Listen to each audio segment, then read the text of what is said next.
All right, y'all. I realize I've been meaning to, but I have not made a video about like reflections of 2020 and predictions or where we're at, an assessment of 2021. And I think it's super important to do this because we are not obviously living in normal times. So 2020 was a year of perfect vision for sure. We got to see who stands where. That is the positive that came out of 2020. As bad as everything was, it has truly been a year to see who is on what side. And our leadership, both in the church and in our government, have done an excellent job of exposing that, whether that was their intention or not. Trump, still don't really know on that man. The jury's still out on him, personally, but whatever. He, regardless of the circumstances, what he's done, what he hasn't done, he is a man that possesses the virtue of courage, I would say. And because of that virtue, he has been able to expose people for who they are. Usually by just speaking the truth and seeing who gets triggered by it or whatever. He has exposed a lot of people, a lot of underlying tensions and ideologies have been brought to the surface that were, otherwise hidden. And the same thing with Pope Francis, but just on the opposite side. So, Pope Francis reminds me of, this is a kind of a weird analogy, so just bear with me. When I was growing up, I had an absent mother due to a drug problem. So I had the perfect example of how to not be a mother. I had the perfect example of what not to do. So Pope Francis, just by who he associates with in the publicity that he gets, he has been able to expose all enemies of the church. He has totally been able to show us the anti-church. Whether he's on the side of the anti-church or not, it really doesn't matter at this point. But he has shown us all the globalists. He has, just by who he associates with, by who he meets with, by who he's friendly with, we know who not to follow. We know who the false shepherds are by who he talks to, who he congratulates, who he promotes, etc., etc. So that's some divine providence, if you ask me. Pope Francis, you know, the man is confused about some stuff at the very least. Anyway, I'm not gonna get into a pope bashing session, but by seeing who he associates with, we know who's bad. We know who is not working in the best interest of authentic Catholicism or Christendom as far as politics goes. Which brings me kind of to my next point of, I don't understand, and this is something I've been pondering over the last couple days, why Western civilization is so suicidal. We are so suicidal. So Western civilization was built by the Catholic Church. Western civilization, all of its foundations, its building blocks were all based off of following the law of God, right? So if you take out that foundation, if you go up to a huge skyscraper, huge building, and you knock out the foundation, what's going to happen? The whole building's going to come toppling down, which is what we're seeing right now. And at first I'm like, this is not a hard concept. Like, we were built off of Christian values. Like, obviously, if you take out the values the society was built upon, the society is going to crumble. But then I got to thinking about it, and that is just human nature. Due to original sin, humans are just self-destructive. In the absence of God, society crumbles because we're just by nature self-destructive. The things we want and the things we need are not the same things. So that's my basic philosophy on that. We are just naturally self-destructive, and we are, in a way. It's not that we appear to be suicidal. We are suicidal. as a society, we're suicidal. And the fact that 2020 suicide rates skyrocketed, I think is a big indication of that. So yeah, 2020 year perfect vision. Definitely we're at the point of self-destruction, definitely suicidal. Not all of us, but there are good people, but the people, even amongst the Christians, even amongst the people who profess to be Christian and Catholic, there's a very, very, very small percentage, a remnant, if you will, that embrace the law of God in its entirety and want to live by it. Very small percentage.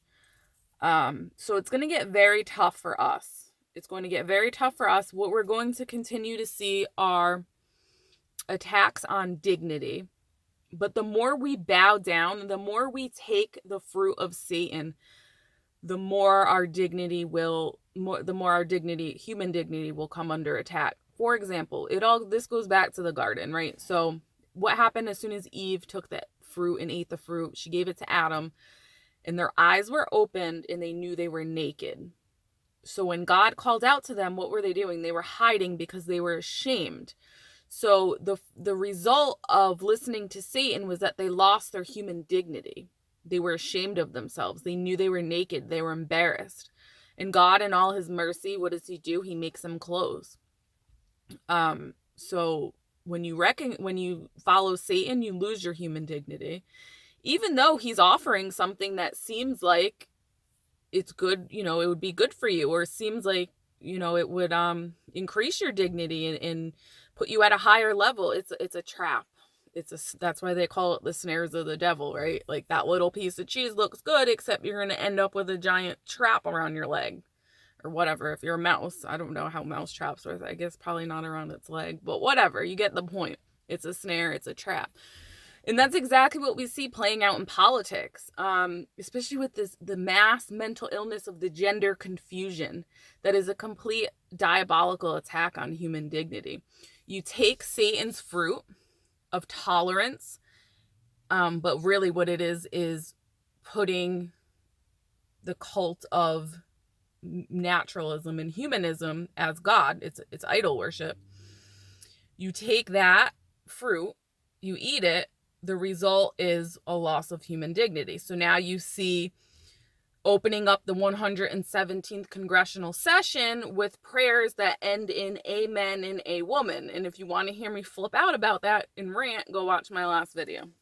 But it's just the continual attacks in the diabolical confusion and the attacks on our dignity will continue. And we saw this all through 2020, right? Wear the mask, muzzle yourself, shut up, do what you're told. That's the message we keep getting.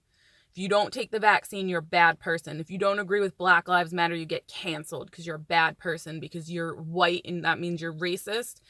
And if you're Christian, you're a bigot and you're intolerant and you're a bad person and there's no place for you in this society. That's what we're constantly told. Now, if you're anything like me, or most Christians, my dignity comes from God. That's directly from God. It doesn't come from myself, and it definitely, sure as hell, does not come from the Democratic Party or Black Lives Matter or any other communist Marxist organization. So I don't care. You can call me whatever you want. It really has zero effect on me. Cancel whatever you want. Do what you got to do. But the point is, these attacks are going to continue to increase because that's what they do. They want to cut you off from the one true God, and then the result of that is confusion and loss of dignity. Look, there's a reason why there's a very high suicide rate amongst the transgender, whatever, the gender confused population. It's not even amongst the ones that aren't bullied and that feel accepted. They still off themselves. And, I hate to say it like that and be so callous, but the point of the matter is, it's a spiritual problem. So we're going to continue to see that, attacks on dignity. Things are going to get bad for us, for people who truly keep God's laws.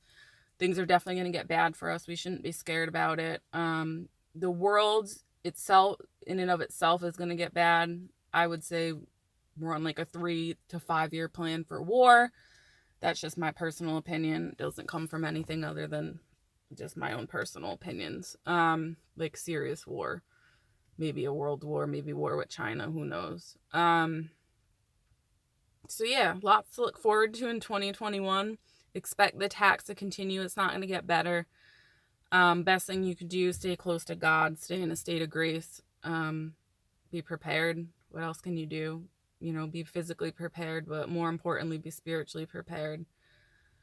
And realize that the battlefield has been set. This isn't a theory anymore, You can't just slap a conspiracy theory lunatic on some ideas and move on with your life. Like, it's playing out in real time. So the battlefield has been set. People will pick their sides. And if you don't pick your side, by default, you will be on the wrong side. That's just the way it goes. So whatever you want to call it, Marxists, modernists in the church, Marxists in society, Freemasons, it doesn't matter. What it is the spirit of the Antichrist in those people who follow the spirit of the Antichrist, which is anything but Jesus. So those people could be Muslims, they could be pagans, they could be Hindus, whatever they are, they could be liberals, but what they are is anything but Jesus people. Anything but the law of the one and true God. Anything but that. Will all form alliances, and they will team up against people who follow Jesus in his entirety, which means no vaccines with aborted fetal tissue or that were tested on aborted fetal tissue, which means not bowing down to Black Lives Matter. So they're going to try to cancel us. They're going to try to cancel people like you and me. They're going to try to make us very uncomfortable and maybe even shun us from society.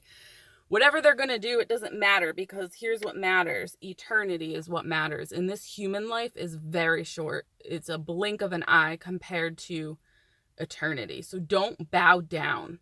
Don't bow down and lose your soul for the spirit, people who follow the spirit of the Antichrist. And honestly, they're losers. Like, they're losers. Like, they're just losers. Like, them and their demonic army of ugly, disgusting, smelly, miserable, freakish demons. And then the army of the children of God, which are, lights in the darkness, the mother of God, Saint Michael, beautiful angels. Those are the sides. So choose wisely. Choose wisely. And like I said, we're gonna come to a point where, even if you're not Catholic or whatever, there's still people of goodwill. That's why when the angel came to Bethlehem, or to announce Jesus to the shepherds, the angel didn't say peace on earth like you see everywhere. The angel said peace on earth to people of goodwill, or to men of goodwill. Not peace on earth to everyone. Peace on earth to good people. Not peace on earth to the scum. Like, you don't have to be scum. You're choosing to be scum. Stop being scum. Like, stop shrugging off the laws of the Creator so you could follow your disgusting passions. Like, that's why we're where we're at. That's why human trafficking is up. It's all an attack on dignity. It's just, it seems like freedom, but it's not. It's slavery. So that's where we're at. And that's my thoughts, my car thoughts for today. Talks from the car. And yeah, stay close to God. We need to pray for each other. We need to help each other. I find myself even more and more at church when I go to daily mass in the morning. Like, daily mass, those are the hardcore people. Those are the people, we have our same seats every single day. We're always there.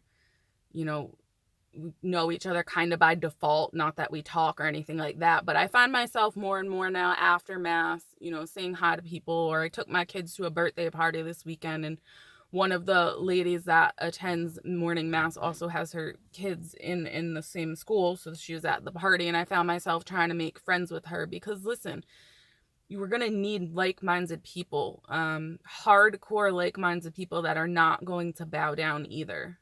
That's how we win, so don't bow down. That's the lesson. The resolution for 2021, if you have no other resolutions, the number one resolution needs to be don't bow down. And get as many souls as you can out of enemy territory. That's personally my personal resolution. I have miraculous medals that I carry around in my car. With a chain. I ordered the chains off Amazon. I hate to even say that word, but I did. And then the miraculous medal, and these are already blessed. You can order them from www.amm.org,